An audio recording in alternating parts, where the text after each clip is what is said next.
Maoist party ఒక sensational decision తీసుకుంది. ఆయుధాలు విడిచిపెడతామని చెప్పేసి ఒక లేఖని రిలీజ్ చేశారు. జనవరి 1 నుంచి ఆయుధాలు వదిలేసి లొంగిపోతామని చెప్పేసి ఒక లెటర్ని అయితే రాశారు. ఇటు ఎంసీసీ జోన్ ప్రతినిధిగా Anant, communist party of India మావోయిస్ట్కి సంబంధించి సిపిఐఎం, మొత్తానికి ఆ పార్టీకి సంబంధించిన జోనల్ రిప్రజెంటేటివ్ అనంత్. గతంలో మనం చూసాము అభయ్ పేరుతో ఒక లెటర్ రిలీజ్ అయింది. ఇప్పుడు అనంత్ అనే పేరుతో లెటర్ రిలీజ్ అయింది. మొత్తం మీద మేము ఆయుధాలను వదలాలని ప్లాన్ చేస్తున్నామని చెప్పేసి చెప్పుకొచ్చారు. ఏ గవర్నమెంట్ అయితే మాకు సపోర్ట్ చేస్తుందో ఆ గవర్నమెంట్ దగ్గర మేము లొంగిపోదాం అనుకుంటున్నారు.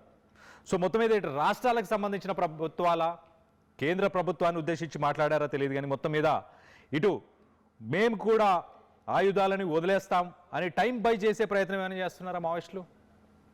ఇప్పుడు ప్రస్తుతానికి ఆపరేషన్ కగార్ని అడ్డుకోలేక, ఆపరేషన్ కగార్ వల్ల మావోయిస్టు పార్టీకి జరుగుతున్న నష్టాన్ని అడ్డుకోలేక ఒక రకంగా టైం బై చేద్దామని కొంత సమయం, కొంత బఫర్ టైం తీసుకోవాలి అన్న ఉద్దేశంతో ఇలాంటి లెటర్ని ఏమన్నా బయటికి విడుదల చేశారా? లేకపోతే నిజంగానే మావోయిజానికి ఇండియాలో ఎండ్ కార్డ్ పడబోతుందా? ఇటు చైనా లాంటి కంట్రీలో ఇప్పుడు అక్కడ ప్రభుత్వాలనే ఫామ్ చేసి చైనాని రన్ చేస్తుంది అక్కడ కమ్యూనిస్ట్ పార్టీ. ఇటు గతంలో మనం చూసాం, ఇటు రష్యా కావచ్చు, మిగతా దేశాలు కావచ్చు, అన్ని దేశాల్లోనూ కమ్యూనిస్ట్ పార్టీకి సంబంధించిన ట్రేసెస్, ఎస్పెషల్లీ మావోయిజానికి సంబంధించిన ట్రేసెస్ ఉన్నాయి.